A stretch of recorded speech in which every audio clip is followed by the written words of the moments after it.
Hello and welcome to the Golf Course Lawn Show. My name is Ron Henry and I'm here to help answer your lawn care questions. Now, if this is the first time you're joining us, welcome. Super happy to have you here.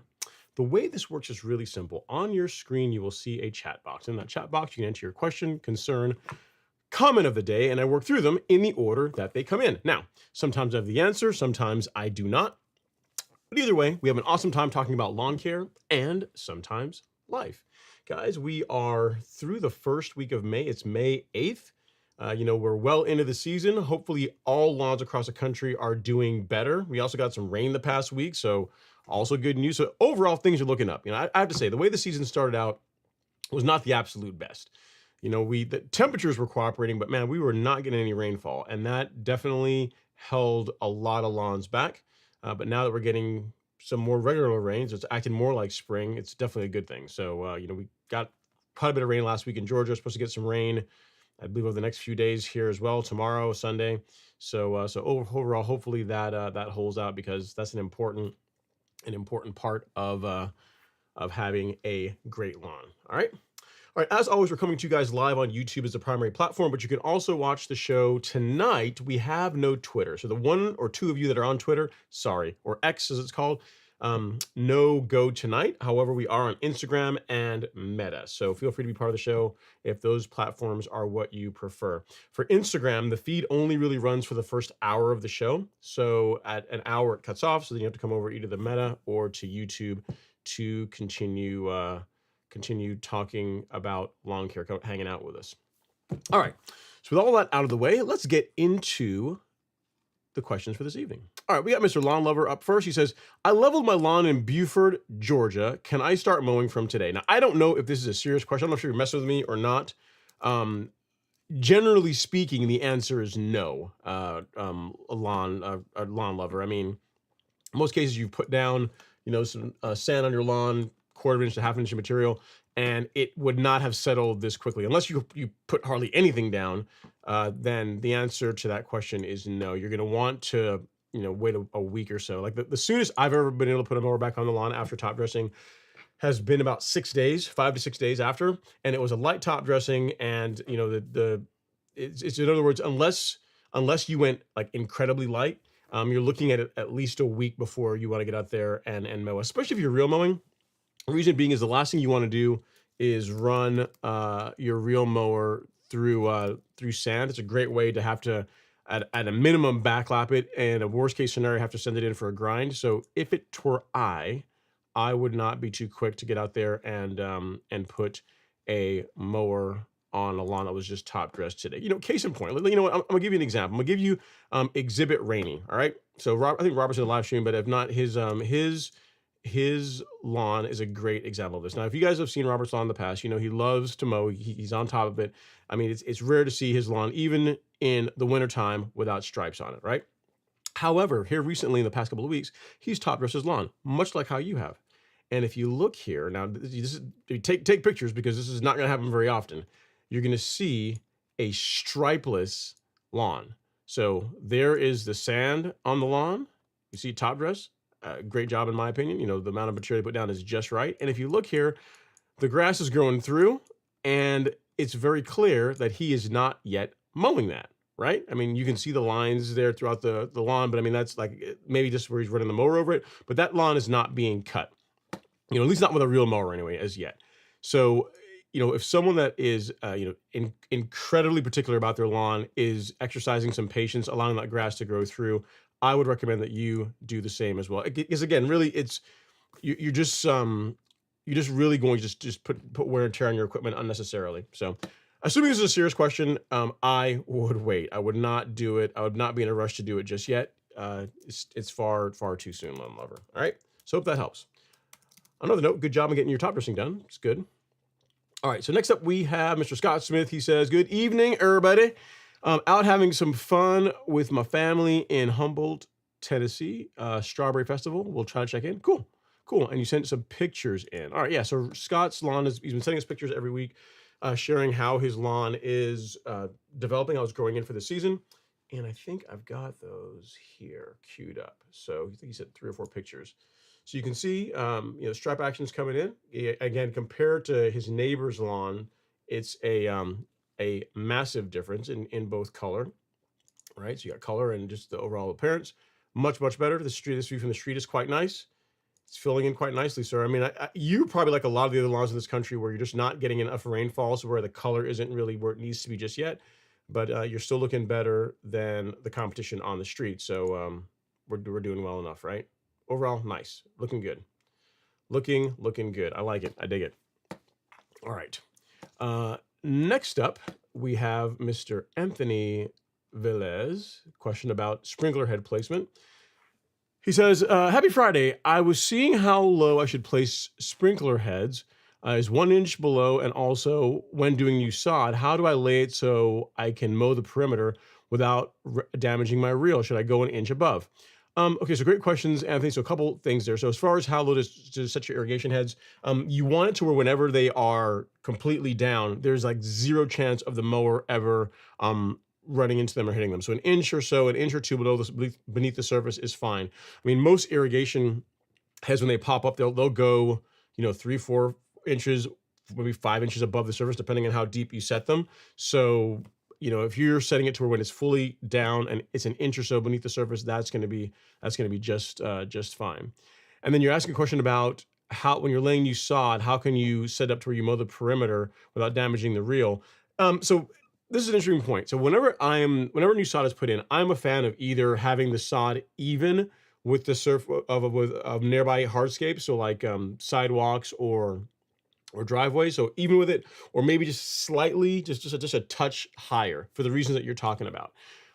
What you're still going to find, even if you do that, is you're still going to need a stick edger, maybe a set of rotary scissors to do the finishing work, but it's going to make the mowing a bit easier, and it's going to reduce the chances of you like nicking a reel or bed knife whenever you're going on and off the lawn. So I would say even, or maybe just, and again, when I say a little bit, not a ton, we're not talking about like 2 inches here. I'm talking about maybe you know, a quarter to half an inch above. So what I tell you is don't set it like too high, but for me, and again, this for you, you can do whatever you want. The one thing you would not want to do is set it to where it is lower than the nearby concrete for a couple of reasons, right? Let me give you an example here. So say this is soil test kit is your pavement, right? And then the iPad is your lawn. If they are even, then for the most part, you're able to mow without too much headache, right? And a big part of it is whenever it rains, the likelihood that you have pooling between the grass and the lawn and the concrete, like the driveway or sidewalk, is minimized. Like the rain's it's gonna drain pretty well. Now, if we do the opposite, where this is again your sidewalk or pave or driveway, and this is the lawn, and it's higher, so the lawn is below. Now you've got this like channel here where water is going to pool. If you get like heavy rainfall, like it's not going to drain through the concrete. So unless you've got a bit of a slope to your lawn where it can kind of run off, you're going to have issues with water pooling in here. It's going to cause thin growth. It can lead to disease problems. It's more of a pain to mow because now when you've got like this concrete here, you really can't get right up to the edge of it. So if anything, even or just slightly above is what I would do, just from a standpoint of for drainage reasons, and it's just a lot easier to live with if you go that route. Okay, so hope that helps, sir. Enjoy the new lawn. Keep me posted as far as how it does, and take pictures whenever it's all in if you want to share it with the folks on the live stream. All right. All right. It's great question. I like it. I dig it. All right, Mr. Anthony Veloz. All right. Next up, we have BSS Smith in the live stream. He says, okay, so really weird weather in the People's Republic of Maryland. Is that what it's called? Okay. Hot in March, cooler in April and May. Today, the high was 59 degrees and has been the best day of this week. Not sure what to do, or I'm not sure what else you have here. Or whenever, I guess, I'm sure you say, or temperature signals have been wild. I'm not sure what else you're trying to say. But yeah, I mean, I agree with you. Today actually was not that hot in Georgia either. It's, yeah, it was 68 degrees right now. So it was actually a cooler day. It's probably not just Maryland that's dealing with that. It's also other parts of the country as well. All right, so we have another comment here from a viewer, and he sent some pictures in. Mr. Michael Thomason, what's going on? He says, happy Friday, Ron. Sent you some pics today of what maybe a disease spot in the front yard. Any thoughts? Oklahoma. P.S. It did it in the same spot last year. Interesting. All right, so let's take a look at the pictures that you sent in, Stephen. Okay, so picture one is just showing off the lawn. I think this is oh, actually no, this is the wrong person. This is Stevens. We'll say that one for later.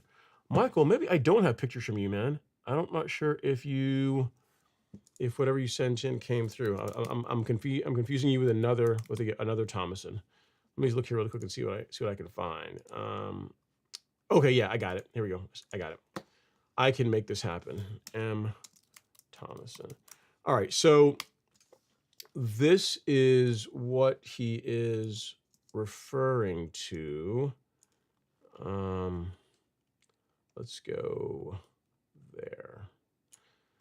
Okay, so I think you're talking about that one, the circular spot there near the like, I don't know, like 2-3 feet off the sidewalk at like 9 o'clock in the picture. So a couple things. I mean, it could be disease. It looks like a dry spot to me, to be completely honest. Like I mean, I don't know that without seeing it like up close, it looks like that area is just dry, or there's something going on that's causing the grass to be stunted there. Now, have you done like the screwdriver check where you take a like an 8-inch screwdriver and try and push it down that area and see if it stops? What you might find, if there's a rock or concrete or something else under there, that could be a challenge. I'm trying to remember if your lawn was the one where last year or the year before you sodded that. It may have been, but the fact that you have it in that one area and you're saying that it came back again, I mean, that doesn't look like spring dead spot to me. And it doesn't really look. It looks like it's just dry, man. And I'm not sure why that particular area is having that issue. So what I would say is, let's do let's do the screwdriver test first and foremost. Let's do that first and just check and see. Um, it is the month of May, so it's not really going to hurt to put out a fungicide preventatively. Like I'm a big fan of doing that. I've done Headway G on my lawn this month already, and I'll do it again next month. So if you want to apply a fungicide just out of abundance of caution, I really wouldn't be opposed to that. But again, just looking at the picture, it doesn't. Again, it's not a close up, so I can't really see super well. But it doesn't look like disease from what I'm seeing. You know what I mean? Something you might find useful too is here recently we released a blog post on the Golf Course Lawn Store. If you go to resources and blog, and it's based on like questions we got commonly get, right? So why some lawn projects or problems come back year after year, and how to break the cycle for good. So it talks about diseases, insect issues, in your case maybe some localized dry spots. But it's a great blog post. It's a question that we commonly get. Like, people will often say, hey, I'm having this problem. And I had it like last year and I had it the year before that. So if you like, I mean, if you want some fun reading, I'll link it here in the chat for you to take a peek through. But again, looking at that, it doesn't look like disease to me from what I'm seeing. And look, I'd almost would bet on like localized dry spot in that area or something like that. I really wouldn't. I really don't think that what I'm seeing is a disease issue. Let's see here. Why lawn issues come back. So that's the blog post on that, and gives you some guidance on how to make things better. So I appreciate you sending the pictures in. Again, I'm sorry that you are dealing with that. But you know what? We'll get you all squared away. All right. Let's see here. All right. Next up, we have Mr. Robert. Actually, before we do that, we have a Cash App. This one from Mr. Rashid Matic. Sends the pictures in. So let me go and put some respect on your name here. Let's go and get you in here as the show's sponsor. Fix that really quick. Mr. Rashid. Yeah, so Rashid, if I'm the right person I'm thinking about, he recently top dressed his lawn, and he was saying that it's growing a little bit slowly. So there you go, sir. Your name in lights, whatever that means to you. And as far as pictures that you sent in, so there is picture 1 and picture 2, and I would agree. Like based on what you had last week, it is taking a little bit longer than I would imagine for it to grow in, or that I would expect. But it's likely going to pop through. It's gonna recover, Rashid. Question I would ask you is, are you dragging it with a leveling rake regularly? That's something that is going to help speed up recovery, because it helps the sand, the top dressing mix to settle a bit better. Also helps to expose the tips of the grass. It helps the grass blades to come out of the sand, which is again, it's going to help the lawn recover that much faster. Looking at the picture again, though, like, I can't tell how high that is. It's borderline, man. I don't know that you really would want to put a mower on that just yet. Like, it still needs to grow through some more. I mean, granted, mowing the lawn does help stimulate growth, but I'm still seeing more sand than grass. So I'd say we probably need to give it another week or so before we consider mowing. But outside of that, I say keep up with your watering, and then if you've not been dragging the lawn regularly, do that. That will help the lawn to recover. And again, when you go out there, you're not out there trying to like shovel material around with a leveling rake. Literally, you can just literally sit behind you and just walk the lawn. Just let the weight of the leveling rake do the work, and it'll help settle that sand, and also like help the grass to come through. All right. So hope that helps, sir. And again, thanks, Michael, for sending the pictures. Hopefully that was useful. We got Mr. Robert Rainey saying, good evening. What's going on, Robert? Hopefully you're doing well, sir. Again, thanks so much for sending that update of how the lawn's looking. Again, for any of you guys that are joining the show in the last, minute or so, this was Robert's project. You see the sand on the lawn there, 1/4 inch to 1/2 inch material, and then how it sits today as it grows through. So Robert, what's the plan, man? Are you thinking another week or so and you're gonna mow it? I mean, it's close. I gotta tell you. I mean, I know you baby that John Deere, so I know you don't want it to touch a blade, a grain of sand. I get that, but you're getting close there, man. I mean, it's grown through quite a bit. I mean, if you raised the height of cut up, you probably could mow that. But I mean, I leave it up to you to decide when. All right. Next up, we have Mr. Claude Thomason. He said, "Sup, Ron? Claude here from Connecticut. He's leading the charge for the cool season, folks, right? He says, grass has been growing steadily after application of the Stress 12-0-24. I've been cutting every 3 days since. Love to hear that. Love that. 2 of 2. Any objections to an early introduction of the greatest lawn care product on the planet, PGR, so Primo Max and a new EZ, along with a carbon kit to my cool season lawn? No objections at all. So there's a lot of good reasons to do it, Claude, as far as introducing growth regulator a bit early. So we mainly do use growth regulator as with the idea, or most people use it with the goal of like reducing mowing, right? So you can cut your mowing in half, and just less time out there on the lawn. It's a way for golf courses, professional turf to save money because they're not out having to run equipment quite as much. But a side benefit of growth regulator is seed head suppression. So you're still relatively early in the season, being that you're in Connecticut. And what I would say is, there's no real harm of getting that into the plant a bit earlier. You can start with a lower rate. So I'm not sure what kind of grass you have, but for cool season grass, I mean, you could start with a rate of for a new, the range is like 0.4 ounces up to 1.2 ounces per 1,000. So you can start on the low end of that, half an ounce, 0.4 of an ounce per gallon over 1,000 square feet. And then for Primo, how I would do it is whatever the rate is for your grass type. So most cool season grasses, the rates are quite a bit higher than it is for warm season. So let's say it's like half an ounce, right? Per 1,000 per month. You could start out at a quarter of an ounce, so half the rate, along with, again, half an ounce of a new EZ per 1,000. And that's a great way to kind of ease into it. You're highly unlikely to have any kind of tip burn or any negative results from that. And then you're getting the growth, the product into the plant a bit earlier. You can continue to do that every 2 weeks throughout the season. And, when you get in the summertime, or just even a few weeks from now, when it really begins to take off and starts growing, you'll be able to keep that under control. So a short answer to your question is yes, I absolutely would go forward with plant growth regulator, especially given that you're rarely mowing. And the carbon kit is a great addition to do that. You're gonna be out there spraying the lawn anyway, may as well spray the carbon kit as well while you're out on the lawn. All right. So hopefully that helps, sir.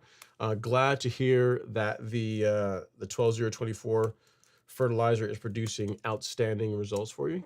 We can let that grass really pop and having you get there and mow it, which is great. If I can help with anything else, definitely let me know. All right. Okay, next up we have Hinkles Pro Golf. He says, what's going on, lawn care crew? Hey man, hopefully you're doing well. He says, I'm putting out some of your Levy 14714 on the putting green right now. Nice. Yeah, I know you've been using that for a couple of years now, and you seem to really like that product. I mean, it's a great one. So yeah, if it's working, why not? Plus that's like the great use case for it. Like, the reason why the prill of the 12-0-24 and the 14-7-14 is so fine is because when you put it on a putting green, like, you don't have these big bowling balls standing on the top of the green, kind of, messing up your ability to get out there and putt, right? So that's the use case for this guy. So yeah, awesome. Glad to hear that you're putting that out and that it's working well for you. Keep me posted if I can help with anything. All right, next up we have actually, let me get an update here. Robert, I asked Robert a question about when he's planning on starting mowing, and he answered me. I see that here in the chat. He says, thanks, Ron. Plans to keep pushing it with the good stuff. I put it in regulation today with Primo Max and a new EZ. I like that. I'm able to row with the motor mower under 1 inch. The John Deere will go up to 1 inch. So what I'm hearing is your favorite child, the John Deere, the real mower, the greens mower, is not getting put on the lawn anytime soon. I see. I got you. I see what that's going on there. All right. All right, Cedric Garth is up next. Says, good evening, everyone. What irrigation systems do you use? I'm in Virginia Beach and looking forward to having, and you have well irrigation. Does anyone have a well system? I don't. Like, I'm on whatever, city water or whatever it is. As far as an irrigation system, it's 6 zones. I'm trying to think of what else I could tell you. They are PGP, or Hunter PGP irrigation heads, and then for the irrigation controller, it's also a Hunter. It's the HydroWise. I mean, I think there's more. I don't know if they're necessarily better, but there's fancier irrigation controllers that can do predictions or can look at weather patterns and can change and do all kinds of cool stuff. The HydroWise might be able to do that too. But the best feature of it is that I can sit here with my phone and I can run irrigation without having to go out in the garage and do it. So any modern controller that you get is likely going to have wireless capability. So that would be the only thing I would tell you. I mean, you just pick one that you like and go with it. Just make sure that if you're buying one in this day and age that it has wireless capability. I mean, I imagine you have wireless. So as long as that's the case, then by all means go for it. All right. What else can I tell you? Yeah, I mean, the two big ones are Rainbird or Hunter, and I've got Hunter. And people that have Rainbird seem to love those. If you go with either one of those brands, you're probably going to be just fine. And as far as you being on well water, I'm not sure there's any special considerations for that. I don't know if you need more different filtration or something because you're dealing with well water. I don't know that. That's the only thing that I might look into is perhaps maybe you need to have some filters that you would not need if you're on city water. But if you go again with a Hunter or a Rainbird system along with their controllers, you're going to be in good shape. All right, Anthony Velez says, what type of grass does Robert Rainey has? It's a closely guarded secret. Closely guarded. I can't really talk about that. It's he told me, but then you have to kill me. But I've heard it rhymes with Smermuda, and you can kind of figure it out from there. So yeah, how did I do that? I gotta tell you, this feature of the iPhone where you can back tap is kind of cool, but it's irritating that it turns on a lot of times when you don't want it. But yeah, all jokes aside, Anthony, he's got Bermuda grass. I'm not sure which cultivar. I think it's just Tifway 419, but it's just very well loved 419. So yeah. All right. So hopefully that answers your question. A common thing that'll happen throughout the season, either I'll get the question or Alex will get it. Sometimes folks will be walking their dogs and they will folks will ask me, what kind of grass is that? And they'll be like, same grass as in your lawn. It's just well loved. All right. Next up we have, let's see here. Robert Rainey. He says that golf course lawn hoodie looks fire on. It's getting there, man. See, it's a hoodie. See, check it out. When I'm out mowing, I can be like in Sith mode, Death Stalker mode, mow my grass. But yeah, today it's like just for the live stream. Just for the show. It is comfortable. It's like that whatever the dry fit. It's like a wicking material, so it's actually pretty comfortable to wear. All right, and it's 419. See, so Robert disclosed he broke the secret. All right, next up is Steve Drigg. He says, good afternoon, Ron, everyone. Ron, do you cover irrigation heads during sand leveling or just try to stay away from them? Excellent question. Yes, I do cover them. What I'd recommend that you use is go out and get some like dog frisbees, like the little I don't know, they're like rubber frisbees for the most part, lack of a better term, and just put those over the place where the irrigation heads are. You can literally drop sand then right on top of them, and they're not going to get you're not going to ruin your irrigation heads. In the past, before I discovered this, I did not. I try to get just kind of close and not get sand near where the irrigation heads are, and you invariably always get some in, either when you're top dressing or after when you're dragging the lawn or whatever. And it's a great way to ruin your irrigation heads. So what'll happen is, it's not gonna happen right away, but a week, 2 weeks, 3 weeks later, you'll be running irrigation and the heads will still come up, but they'll start sticking because the sand is it's like a really gritty, and it'll bind up the irrigation heads. So your best bet is to get some like dog frisbees you can find on Amazon. So I can find it really quickly here. Dog frisbees, soft, so like these. So just get some cheap ones. These are all kind of, let me see. I think I had I just could get some inexpensive ones, but just look at any of let me see. I'm gonna say like a 6-pack, because I think what I got was like a 6. Yeah, there we go. This is them right here. These are the ones that I got.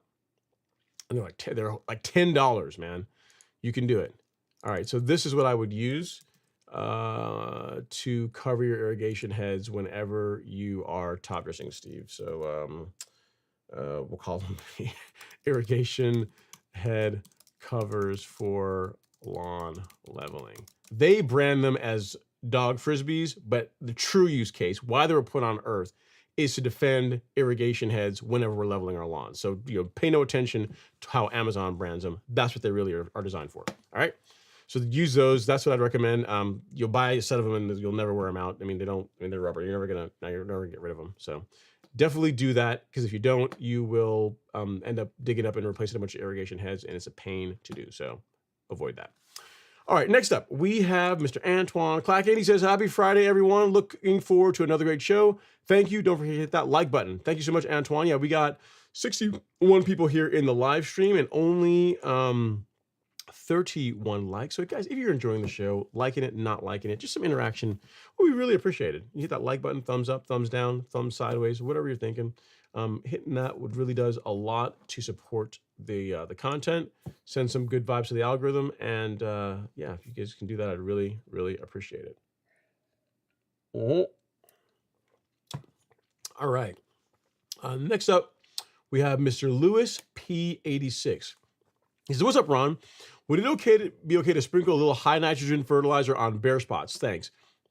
You can do what you want. I never do that.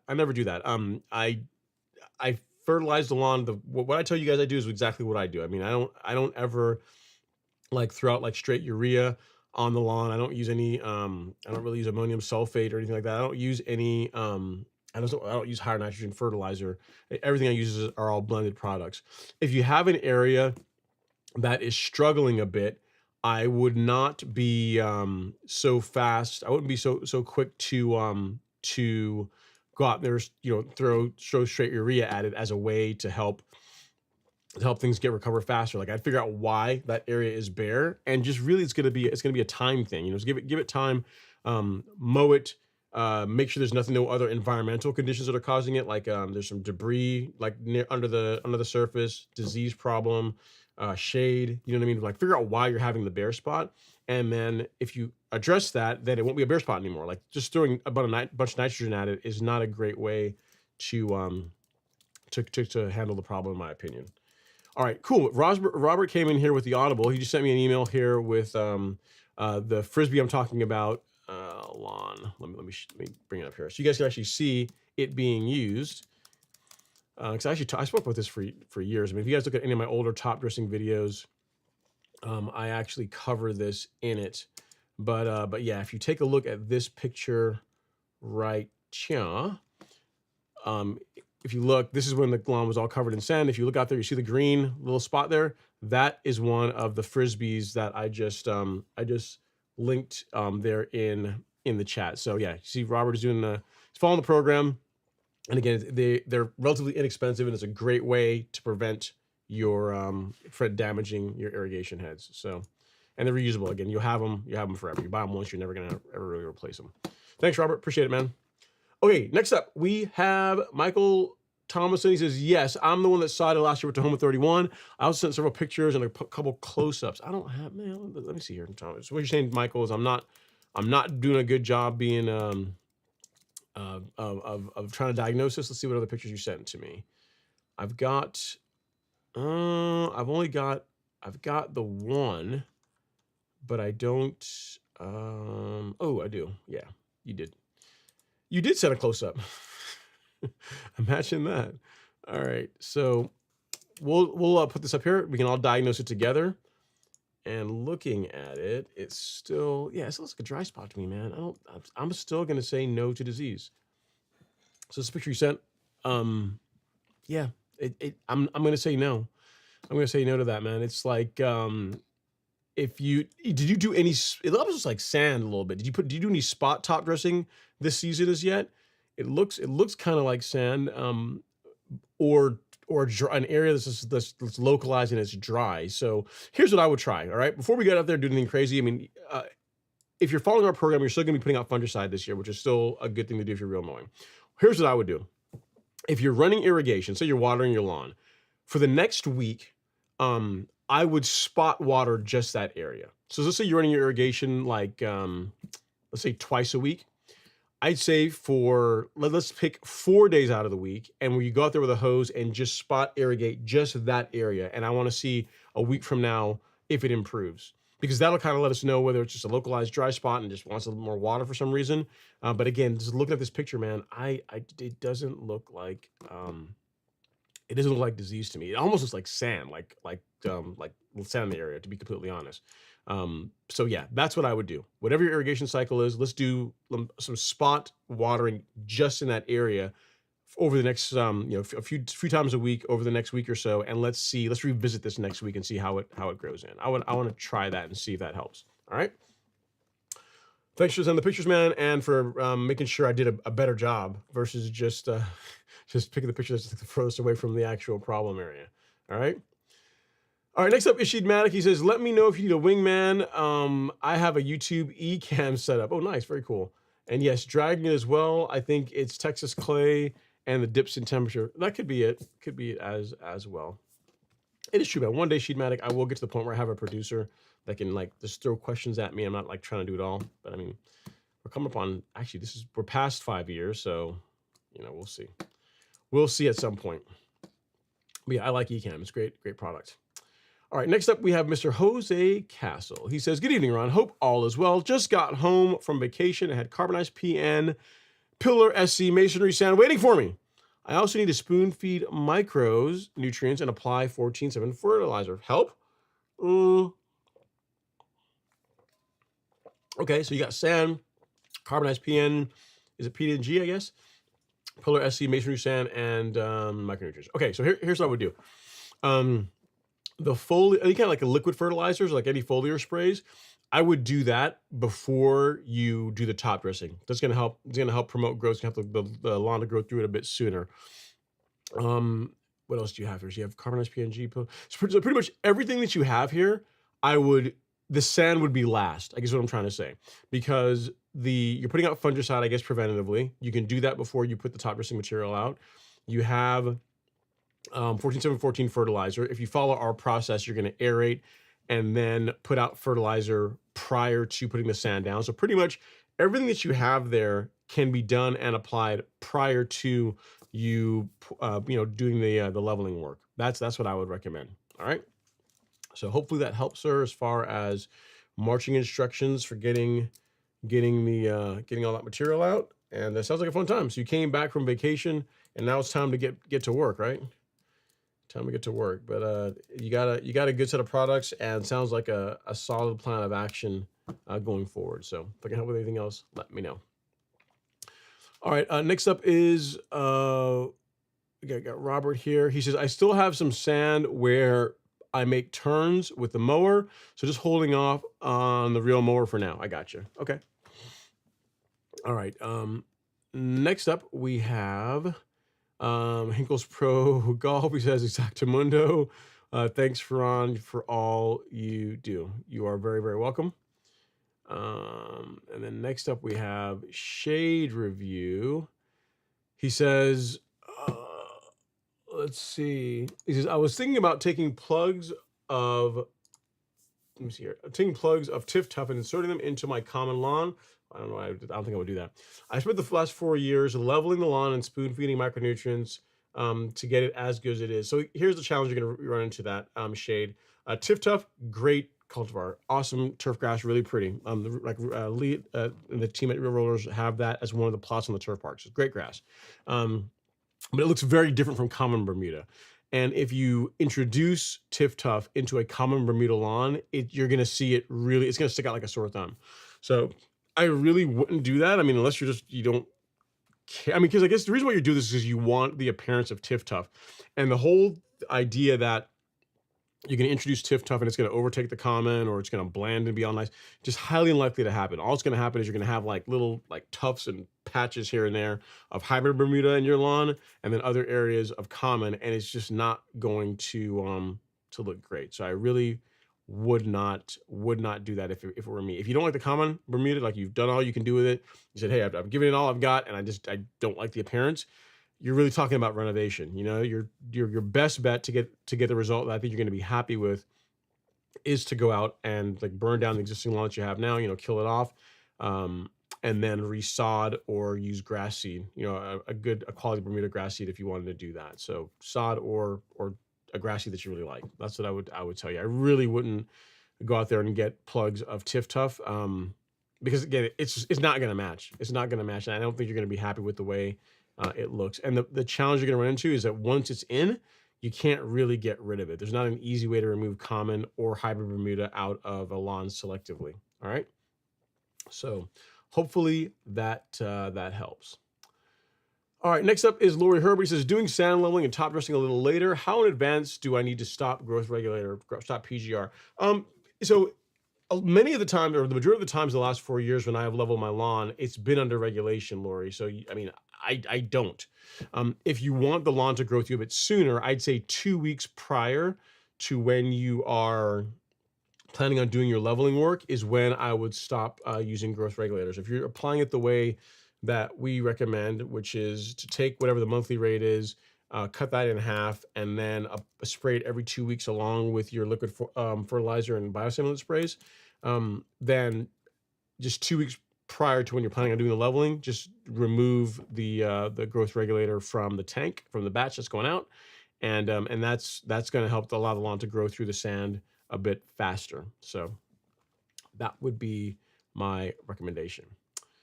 All right. Next up, we have TR Play. He says, turning your mower around on the sidewalk driveway is a big advantage when having the lip. I guess, yeah. I mean, I've not really run into had that issue. I mean, like when I mow my lawn, I guess when I mow away from the house towards like the fence in the background, then yeah, I go on for some of it, I will go on the patio when I turn around. But the majority of the time when I'm mowing like lengthwise, I just turn at the fence. So I think with practice, it doesn't, either way, doesn't really, you can be good to go. It doesn't really matter. But yeah, I guess that is a fair point. If you have a, if the lip is even, like what you're saying, if it's even or even just slightly above, that's gonna be better. Whereas if the grass is below the driveway, it's one, it's a really good way to damage a reel, and you're gonna be like banging the mower each time you come off the lawn. So it's kind of not great. So even or slightly above is what I would say. So yeah, good point, good call out. All right, Robert is up. He says, mowing with a rotary mower has taken me back to the old days. Not to be all nostalgic. Well, don't get too comfortable now. We've gotten used to seeing the lawn properly well striped. So, we can take this little siesta for now, but we expect order to be restored here soon enough. All right.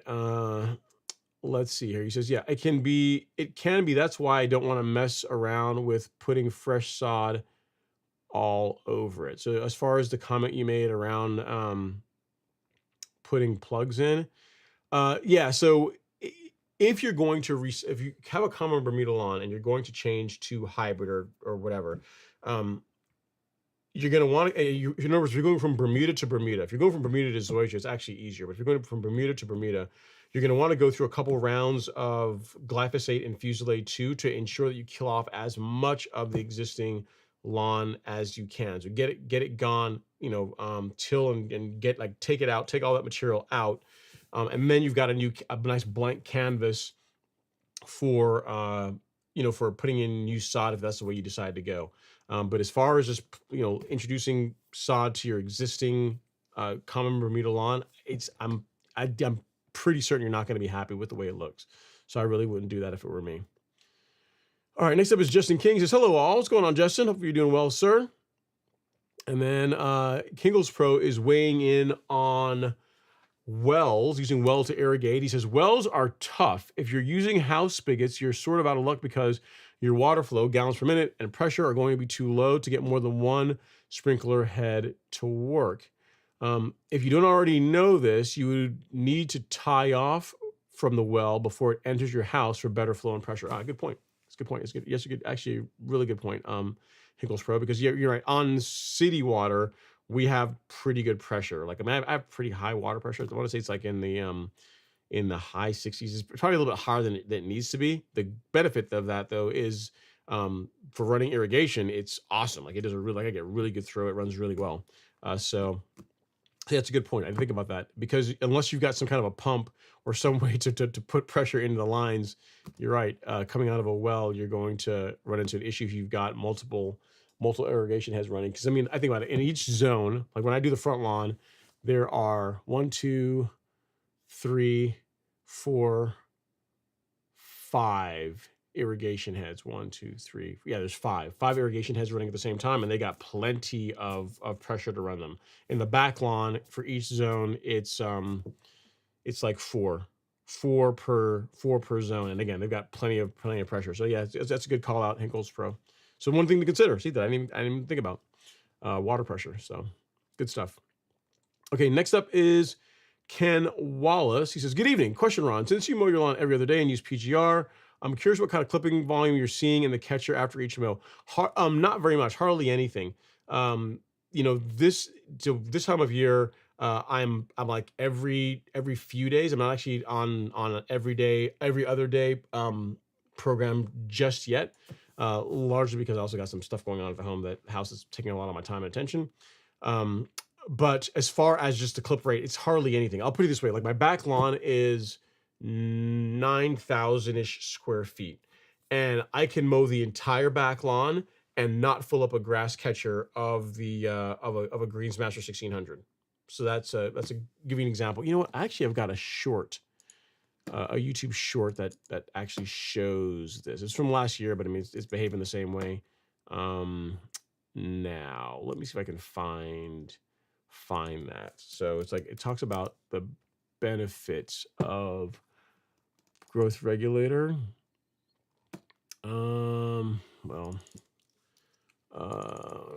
PGR. See, if I search for PGR, I'm gonna have like a million. I'm gonna have like a million hits on that plant growth. Let's find. Yeah, so there's 29 videos. I should be able to find it. Let me see if I can find it because it was a short that I did. I think it was last year. Where I showed the clippings that no, it's actually PG growth regulators in like all my videos. Yes, that's not going to work. But the long and short of it is it's like a grass catcher. It's less than a grass catcher's worth of clippings. When the lawn's under regulation, so it's hardly anything. Now, when you get into like late June, mid to late June, it will then it takes like two to three to get all the clippings off the back lawn. But this time of year, when it's not growing that much, especially since we haven't had a lot of rain, the amount of clippings that come off the lawn really is not a ton. Like I can mow the entire front lawn, swale area, and the vanity strip without having to empty the basket. So not very much is coming off at this time of year. All right, next up is Lewis P. Says the bare spots in my situation are from Dallas grass removal. Oh, okay. So yeah, so it was Dallas grass, and now you're just waiting for it to grow through. So even then, man, I still wouldn't throw a bunch of nitrogen at it. I mean, just feed that area the same way you do the rest of it, and it will fill in. I personally wouldn't throw a ton of N at it. I mean, you can do what you want, but I can only answer the question based on how or what I would do, and I would not do that. All right. Let's see here. He says the sprayer was spraying, only coming out about half rate. Bought some wipeout from you, and the sprayer is back to new. No review on Ron's site, but this stuff is great. Thanks, Ron. Well, there you go. Leave a review. You know, if the you used wipeout, it did a great job cleaning out the lines, the pumps, getting rid of all any calcium that was in the lines or in the pump assembly. Leave a review, man. It helps out a lot. So you can be the first one, Ray. Get out there, leave one. Glad to hear the product works well. So yeah, if you can, please do that. I really would appreciate it. All right. Next up is Sir Gene. He says, hey, Ron, I've seen a few lawn influencers. He says, quotes, air quotes, lawn influencers, fertilizing with 2100 ammonium sulfate and magnesium sulfate. Any experience with this? Any issues you foresee for doing this? Yeah, I mean, it's some people like to do that. I don't personally. Here's what I would say. Here's what I'll tell you, right? When it makes sense to use like an ammonium sulfate as your primary nitrogen source is if you have a soil that is more alkaline, so you have higher pH, and you're looking to lower that through your fertilizations. Using like an ammonium sulfate would make a lot of sense. I am not a huge fan of just straight nitrogen fertilizers as a way to feed the lawn. Like I like pretty much all the products that we carry on the golf course lawn store are blended products. Like we don't carry like a straight urea. We don't carry like a straight like an ammonium sulfate. Like everything is blended, like a blend of faster release and slower release, along with biostimulants, kelp, like more of a complete feeding program. So while I don't necessarily have anything against like ammonium sulfate, I just think that it's kind of it's an incomplete solution for feeding your lawn. So it's really your call whether you want to do that. I don't on my lawn for the reasons that I just offered, but I think it does have a place whenever you have, especially a lawn where the soil has higher pH, again a more alkaline soil. I think in that situation it makes sense. But think about it, you're just putting out just nitrogen. There's no potassium, which most lawns can benefit from getting some of that regularly. There are no biostimulants in that. There's no micros in it, so it's a benefit that's inexpensive. It's a relatively cheap way to getting nitrogen in your lawn, but it's not a complete feeding solution. So that's why I'm personally not a huge fan of it. All right. So hope that helps, Sergine. But do whatever works best for you. That's what I would tell you, right? Lawn care is very much personal. It's kind of like finance, right? You can do what works best for you. All right, Justin King is up next. He says, hey, Ron, on the Tahoma 31 picture, could it be pet urine? It could be, but he said that it had the same area last year. So it sounds like it's kind of something that's common to that area. Now, you're right. It could be a dog or, some other animal that's got like this special spot that it keeps going to. But it doesn't, if we look at it, it doesn't look like typically whenever dogs urinate on a lawn or there's pet damage, it's more concentrated than that. Like you'll see like one area that's just like scorched earth, and this is more spread out. So I'm not leaning towards pet damage. It could be, but I'm not really leaning towards it. I still think it's like a localized dry area. I really want him to do some spot watering there for a few times a week over the next week, and we can see if it improves. That would be my recommendation. All right, next up is Sheed Maddock. He says, to be honest, the unstriped lawn as the one on your leveling commercial can look amazing. Everyone with a good lawn is doing stripes, a bit overdone. No, man, no. The stripes, a striped lawn is not being overdone. Case in point, I got another picture here. Where did Stephen Thomas, I'm not sure if he's here in the live stream yet, but he sent me some pictures of his lawn. Now, how can you find fault with that, man? Stripes are awesome. Look at this, look at that picture. That's a thing of beauty. Whenever cars are driving down the street, and you see how he did it, it was very well. It shows his attention to detail, because you can see cars coming down the street on the right side. He angled the stripes not to where they are away. They angled it towards oncoming traffic, which is exactly what you want. You want people to be able to recognize the fruits of your labor and see the domination lines. So yeah, overall looks great. I don't think stripes are overdone. I mean, it's a way to make your lawn really stand out. And I get it. Yes, you can just mow and without putting stripes in it, it can look great. I've seen lots of lawns that have no stripes and look amazing. The reason why stripes are such a cool thing on a residential lawn is that is a feature that is commonly reserved for professional turfs. You look at like a ball field or a soccer pitch or football fields, that's where you typically see, striped lawns, or a golf course, you see stripes. So bringing that home, in my opinion, elevates the appearance of the lawn versus just cutting it and having it just be, you can have it short and it can look nice, but come on, man, you can't hate on that. I mean, that's a thing of beauty. You just can't hate on that. Looks gorgeous. Absolutely gorgeous. All right. Next up is Shade Reviews. If I'm mowing at 1/8 of an inch, I mean, first of all, that would be impressive to actually see that. I mean, you're mowing your lawn at greens heights, common Bermuda. Okay. Wouldn't that stress out the common Bermuda and kind of slowly kill it over time, allowing the hybrid plugs to eventually take over? No, probably not. Because even if you did Tiff Tuff isn't going to like being mowed at 1/8 of an inch either. I mean, that's like greens height. That's really, really, really low, man. So what I would tell you is, if you don't like the common, I would replace it, because it's like mowing Bermuda low as a strategy to get rid of it is not going to be a great way to go about it. I mean, your best bet to get rid of Bermuda is Fusilade 2 and glyphosate if you want it gone. Like changing it, you are correct in the sense that common Bermuda typically does not tolerate or doesn't thrive at the mowing heights that hybrid will.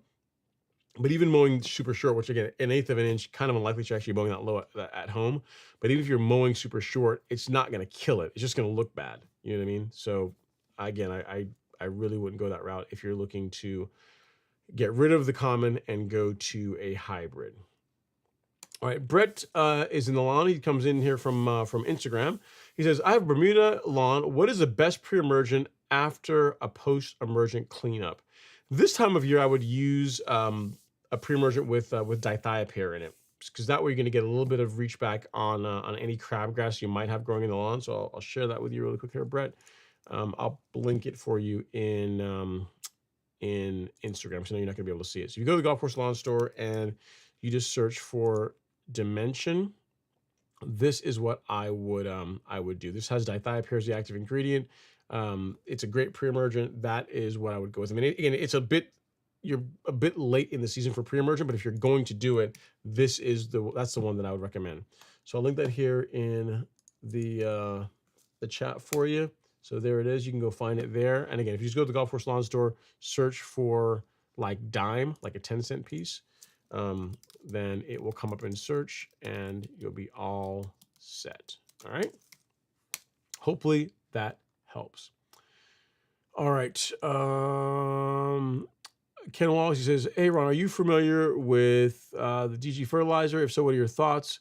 I get the granule dispersers into thousands of microparticles." I'm not familiar with it. I mean, I know that the Anderson's DG technology is pretty cool stuff, but no, I have not personally used that myself, so I can't really comment on it. I'm sure it's good, though. I mean, they don't really typically make bad products.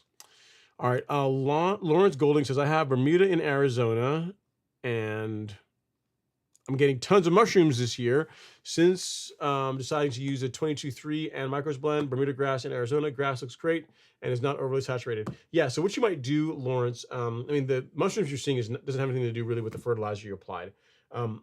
What I will find is this, is if you will consider doing a verticut, lightly verticutting the lawn, that will help thin out, reduce the amount of thatch that's in the lawn, and that will also reduce mushrooms. Like a benefit or a side effect that I got from verticutting and turf raking is, one, disease issues in the lawn like drastically reduced, and then as far as like mushrooms showing up in the lawn, it became a thing of the past. It just really wasn't a thing that was happening anymore. So what I tell you, if they're really bugging you, I mean, they're not really going to hurt anything, but if you really don't like the way they look, then lightly verticutting the lawn is a way to make to thin out the thatch layer just a little bit, and that's going to make it less, the conditions are less ideal for mushrooms to be a problem. In most lawns, you know, they tend to fall over by 10 a.m. By the time you get to mid-morning, with you being in Arizona, probably even a bit sooner than that. So you don't have to look at them for very long, but if you just don't want to have to deal with it at all, consider a light verticut as a way to make the conditions such that mushrooms are less likely to be present in your lawn. And then also watering. You said you're not overly saturated, but also be careful as far as how much water you're putting on the lawn, because that's, you know, a lot of water with a thick thatch layer kind of creates a sponge, which is great for disease and for mushrooms to grow in your lawn. So some things to look at if you are looking to reduce that. All right. Great question, Lawrence. Hopefully that helps. All right. Next up, we have how do you prefer dealing with orchard grass? Paint some glyphosate or just pull and plug the holes? Either way can work. I mean, yeah, just, you know, spot spraying with glyphosate is a way to get rid of it. You can pull it. I'm not sure how effective that is for really getting rid of it. But either one of those strategies would be the way to go. TS 88199. I don't know of a selective herbicide that you can use for orchard grass. There might be one, but I'm not aware of one. All right. And then Lewis P, as far as like doing seed, the long and short of it is, when it comes to this, right? When it comes to renovation type work, right? If you have a cool season lawn, this doesn't necessarily apply, because, you know, a lot of cool season lawns are blends. Like folks will have like a blend of like ryegrass, Kentucky bluegrass, or blend of fescue and perennial ryegrass. Like that's a different animal. But when it comes to warm season grasses like zoysia, Bermuda, St. Augustine, like you really don't want to introduce other cultivars of the same grass type because in most cases they're just not going to match. So the benefit of warm season grasses is that they tend to creep. They can spread and fill in bare areas on their own. You buy rhizomes or stolons. Let's see. Sorry, Instagram, if you guys are going, come over to YouTube. So using grass seed as a way to correct thin areas in a warm season lawn is in general not something that you're really going to want to do, Lewis. So if you're going to change grass types, say you're going to go from 419 to something else, I would get rid of it. I would kill it off and then introduce the new grass. Like I would either do grass seed or sod. In most cases, sod is a better choice, and then go from there. And especially if you're going from one Bermuda cultivar to another, you really want to do a great job with preparation to include like multiple rounds of glyphosate to get rid of the existing Bermuda grass. If you're going from, say, Bermuda to St. Augustine or Bermuda to Zoysia, yes, you want to do a decent job killing it off, but now we have recognition in Fusilade. We have a way to selectively remove Bermuda grass out of those grass types. So the fact that you get it like 100% clean isn't as necessary these days because, again, we've got a way to selectively get rid of Bermuda out of those. All right. So hopefully that helps, sir. Okay, next up, we have, let's see here. Ray Ross says, that's a review. Thanks, Ray. Thanks, Ray. I appreciate that. Appreciate the review. He says, how do I control weeds in Bahia grass? It depends on which weeds you're dealing with. But a three-way, I want to say a three-way like triad would be the ticket. That's what I would tell you. FL salty. All right. I'm fairly certain. Let me just check the label here really quickly. Make sure I'm giving you good advice. I know Celsius you can't use on Bahia grass, but for broadleaf control, a three-way like triad should be fine. But let me just double check here. Let me double check here on the label.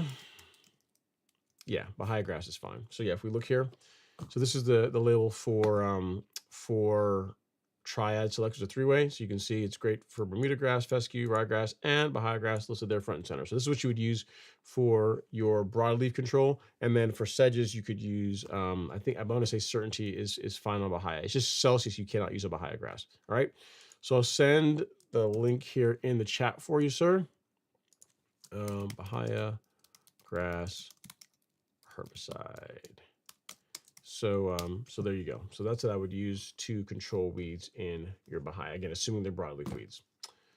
All right. Hingles Pro says, I guess I tuned in for the right episode. I just put some biochar down and before rain comes, love the products. Just a bit expensive. The best things are always though. Yeah, man. You know, I always tell folks, magic ain't cheap. So got to bring your wallet, right? If you want the good stuff, you got to get ready to pay for it. So again, Anderson's, they don't typically make bad products. And what I typically say, I always say this, right? If the only thing you're complaining about is just the cost of it, then then the product is probably fine. Like, I mean, yes, I mean, you got to stay within your budget, but I mean, if the only negative thing you have to say is, hey, it costs a little bit more than the other products, then I don't really find that as a negative for the product. So yeah.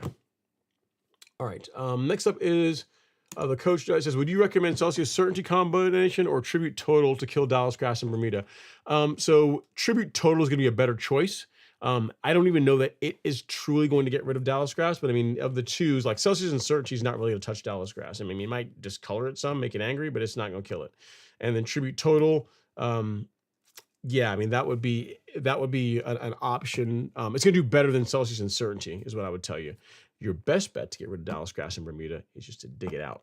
That's what I would tell you. That's going to be your the guaranteed way to get rid of it. But if you want to get Tribute Total, if you already have it, then you can. I mean, it's a pretty expensive product, and I don't know that it's guaranteed to get rid of Dallas grass like a shovel will.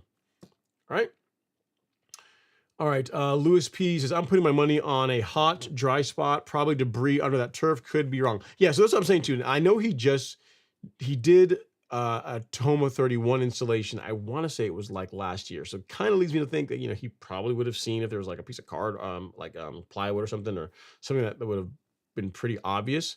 But I would still check, Michael Thomason. I mean, get a screwdriver, go out there and see if you can push it. Like you want 8 inches, if you can push it into the ground, then it could be just like a localized dry spot. And again, I would want to see how it does with some spot watering over the course of the next week or so. I think it's probably going to improve if you go that route. All right. All right, next up is Chronicles SM. He says, hey, Ron, love the show. Question, Bermuda in Georgia. Can I leave Celsius Uncertainty in the tank after mixing in spot spraying, or does it lose efficacy? If so, how long do I have to use it? Thanks. Yeah, so I'm not a fan of leaving herbicide in the tank, in the spray tank when I'm done, mainly because for a couple of reasons. One, it's a great way for accidents to happen. And then second, I use my sprayer for other things too, right? So I use it for putting out growth regulator, nutrient, for liquid fertilizers, and so on and so forth. If you leave herbicides in the tank, what you tend to find is that they can settle out over time. You can get like deposits in the lines that can reduce flow rate, can cause other problems. You can get clogging issues. So in general, I would just tell you, just mix what you're going to use. Like Celsius, you can mix, like I think the label has guidance for mixing like 2 gallons, I think on the low end. So I would just mix what you intend to use. I would not leave it around for a long period of time. Like if you tell me you're gonna have it in the spray tank for like a week or two, probably not a big deal. But I wouldn't like mix up a batch at the beginning of the season and just say, hey, I'm good to use this like all season long. I really wouldn't do that. Mix what you're gonna use, spray it, and then clean out the tank. Keep your spray equipment clean. It's just gonna last a lot longer if you do that. All right. So answer your question, I wouldn't leave mixed up herbicides around in the tank for long periods of time. Plus, believe it or not, I have I got a buddy that did that. And granted, he wasn't using Celsius Uncertainty. He was using it was like a glyphosate product that he was using to spray like weeds are coming through the cracks in his driveway, and he left us a little bit of residue. He didn't do what I was recommending. I said, listen, man, when you're done spraying your lawn, a great way to not have problems or spraying anything in your sprayer is to just rinse it out with water. Like it doesn't matter what it is. It could be fertilizer, it could be herbicides, doesn't matter what you're putting through it. When you're done, rinse out the tank really well, put like a gallon of water through it, and just run water through the lines, the pump, everything to the nozzle for like 30 seconds, and then you're good to go. He didn't do that. He left just a little bit of residue in the bottom of the tank, and then he went out to go spray growth regulator, and you can literally see where when he initially started spraying, where the pump picked up like that non-selective herbicide, like glyphosate type product he was using, and it totally nuked the lawn. It was in his front lawn too. You see this 3 foot wide like band where the lawn was absolutely nuked and everything else was fine. So in general, for a lot of reasons, don't leave products in spray tanks, especially if you're using it for more than one thing. Like if you got a spray business and you got like a tank that's just you got that are designated for certain things, one, you probably aren't listening to the show. You don't need my advice anyway. But for a lawn or a residential lawn where you're using your sprayer for multiple different products, sometimes fertilizer, sometimes herbicides, sometimes fungicides or whatever, it's good practice to leave the sprayer clean when you're done. Like the only thing that should be in there is just water residue when you're done with it. All right. Okay, so next up we have Sheed Maddock. He says, with the same lawn you shown, imagine an even, real cut, non-striped lawn. Yeah, I mean, it looked nice. It would look nice, but I mean, why not stripe? It would look like a golf green. Like golf greens are mowed so short they don't tend to stripe really well, right? So that's what it would look like. It would look like a golf green.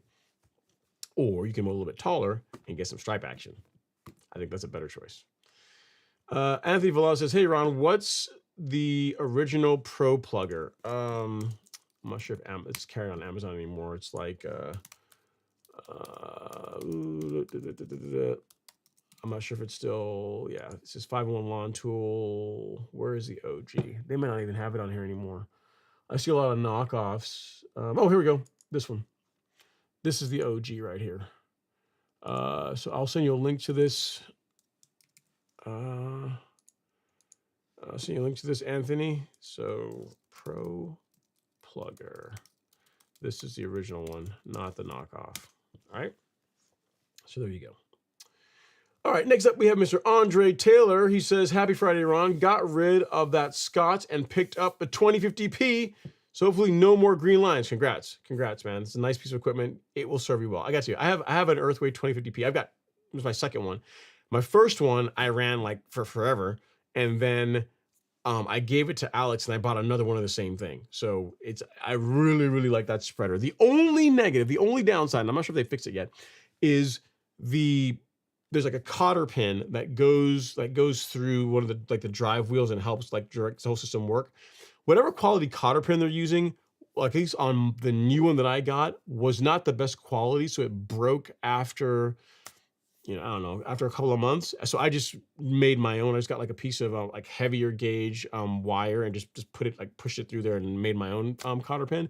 So it's not like it's something that's like the spreader is unusable, but that is one thing I would say look out for. They may have fixed it. They may have improved that in the newer ones, but mine had that issue. And it may have been just with mine. I may have just got a bad maybe a bad batch of pins or something. But that's the only. But I have to say, there's only one weak point that I've experienced with that spreader, is that the cotter pin will occasionally break. And the way to fix that is to do what I did, is just get like a slightly heavier gauge material and make your own, and then it's never going to break again. You'll be good to go. All right.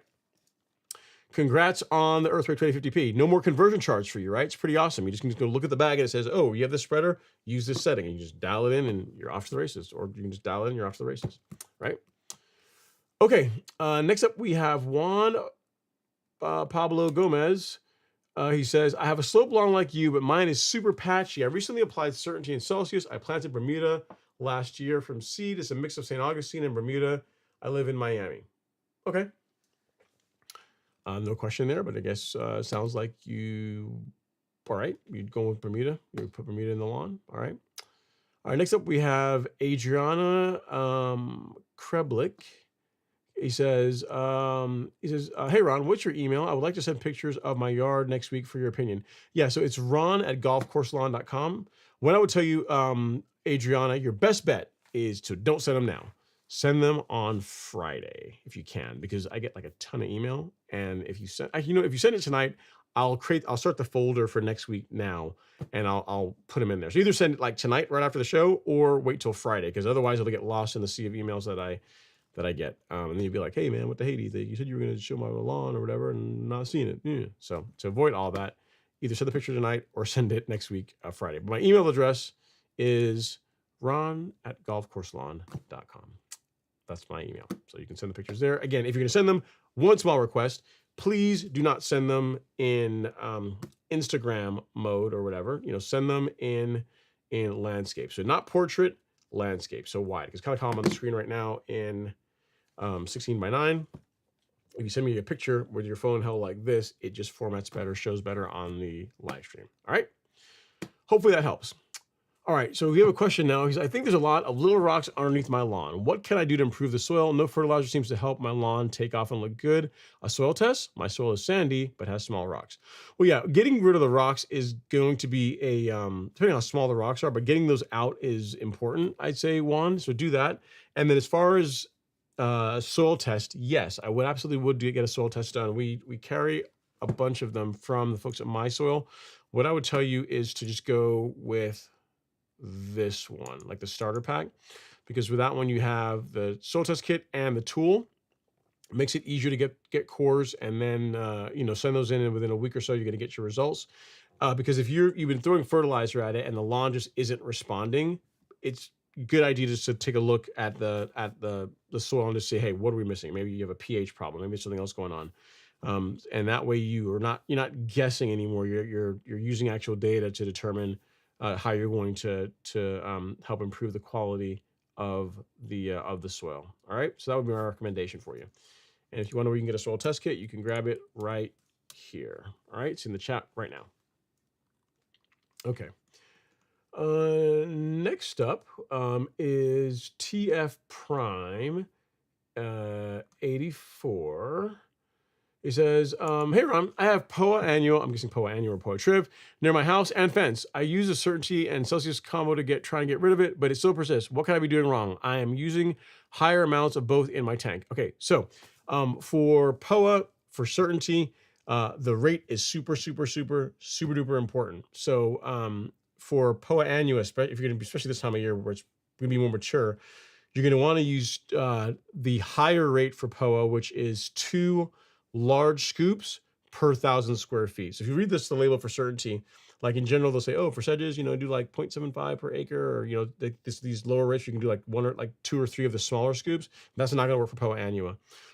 There's a section, a specific section on the label with guidance for POA annua. And what it recommends is anywhere between 1.25 ounces per acre up to 2 ounces per acre. What that equates to in like 1,000 square feet in residential lawn sizing is 1 large scoop per 1,000 on the low end, or 2 large scoops per 1,000 on the high end. What I'll tell you is that from my testing, and I've sprayed a lot of POA over the years, is once the POA annua has gone to flower, which this time of year it absolutely would be at that point, you're going to want to go with the higher rate. So 2 large scoops in a gallon of water along with surfactant. If you're not using surfactant, you are wrong. You must add this to the tank as well for best results when using herbicides. So 2 large scoops per 1,000 along with some surfactant. What I tell you is if you're mixing up, say, a gallon batch, you do 2 large scoops and you'd use 1/3 of an ounce of this in 1 gallon of water, and that's great for spot spraying POA. That should produce really good results for you. All right, TF Prime. So hopefully that helps. Certainty, great product against POA.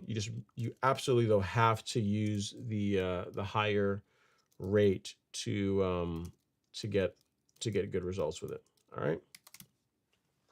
right. And you said I've spot treated areas that have POA. That side of my house tends to be shady. Not sure if that could be causing some of the problem. Yeah. So I mean, yes, the shade is shade and a lot of moisture do create conditions where POA will tend to thrive. What I would tell you is for post-emergent control, Certainty is the correct product to use. For this fall, what we can do to help reduce the amount of POA annua and POA triv you're dealing with is to use a pre-emergent like Spectacle Flow. It is more expensive, but it's expensive because it's worth it. It is, in my opinion, the best option for drastically, I don't want to say eliminating because you may still get 1 or 2 here and there, but drastically reducing the amount of pressure you have on your lawn from POA annua and POA trivialis in warm season turf grass, right? So that's what I would tell you to do this fall. It's not gonna help you right now, but this fall, do a couple rounds of this. Gonna make a big difference in the amount of POA you're gonna be dealing with this time of year, all right? All right, let's see here. Hinkles Pro says, who are you saying I can't stripe a golf green? You need to visit Lebanon. I'll show you a striped golf green. See, okay, in general, if you look at like greens on TV, right? You look at the any golf greens when you're watching like PGA Tour. In most cases, not always, in most cases, the stripes on the greens are not nearly as pronounced as like stripes on the fairways and stripes in other parts of the golf course. That's all I'm saying. I'm not saying you can't stripe a green. I'm just saying in general, greens don't have as pronounced stripes as other parts of the turf of the course, largely due to really the short mowing heights, right? So, and the fact that they get mowed in much different directions, so they're not trying to create graining or any kind of patterns that could influence how the ball rolls. So I get it. So I'm not saying you can't stripe a green. I'm just saying in general, not the area of the golf course you look at for stripes. That's all I'm saying, man. That's all I'm saying. Hinkles Pro Golf. If you want to send pictures in, if you got a striped green and you want to, say, hey, Ron, look, man, you put some respect on the striped green life. Send them in. We'll show everyone on the live stream. I'm fine to be proven wrong. No worries at all. All right. So next up, we have Anthony Velez. Says, thanks, Ron. I appreciate all the help and information you give out. God bless. You're very, very welcome. That's like our last comment of the evening for tonight. Like a shorter show tonight. That's okay. He says, I have watched your videos on leveling a slope lawn, but mine is so patchy at the top that the dirt washes out and the rocks come out. Oh, wow. So you got a lot of rocks. Thinking about adding 2 inches of topsoil to the lawn to improve it. Yeah, you could do that. But man, here's the thing, Juan. I mean, if it's really that bad, and you said you got like a blend of St. Augustine and Bermuda, man, if I'm going to go through all that trouble, I would take this as an opportunity to renovate. Like, I would get rid of what you got. That's going to make it a lot easier for you to lightly till and rake and get like heavily rake it and get a lot of the rocks out of the lawn, out of the soil profile. Then if you want to bring some topsoil in, a couple inches of topsoil, now you've got this beautiful canvas that you can lay just Bermuda sod on if you want to, just zoysia sod on if you want to, or just St. Augustine. You can pick which grass you want, and you can have like a nice canvas to start and go.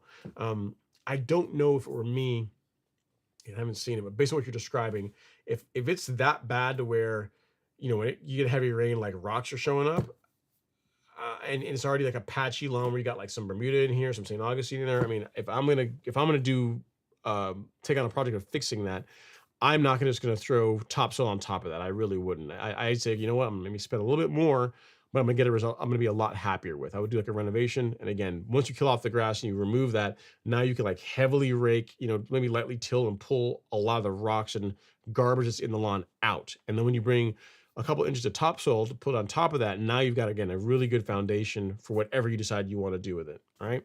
That would be my recommendation versus, what essentially is going to be like a Band-Aid fix. And I don't think you're really going to be happy with the results based on what you are, based on what you're describing. All right. That would be what I would, I'd recommend. All right. All right. Let me see what else we have. But yep, I think that's it. Guys, I think that's all we got for the show this evening. No other questions or comments. On that topic, on that note, let me cue the outro music for you. I think it's starting to play. Is it? Yeah, it is. All right, well, guys, gals, as always, thank you so much for taking some time to hang out on a Friday evening for me, with me talking about the challenges you're having in your lawn and your successes. As always, if you're looking for a great assortment of lawn care products, your fertilizers, herbicides, biostimulants, fungicides, everything you need to create a lawn that your neighbors are absolutely going to envy, check us out at the Golf Course Lawn Store. We love the opportunity to earn your business. At a minimum, check out our resources section. We got our blog that we put new content on. The goal is every week to put out some new content out. This week is about Japanese stilt grass. We've been getting some questions around that, so we did a piece on that. It's pretty much every year you've got a topic that's very targeted to answer a specific question that you may be dealing with in your lawn. So even if you don't buy anything from us, check out the blog. There's lots of great content, lots of great info. A lot of work goes into creating it, and I think you get some value out of it. As always, have a great weekend. Get out there, mow your lawn, do something fun, and we will see you guys next Friday, 7 p.m. Eastern. Take care.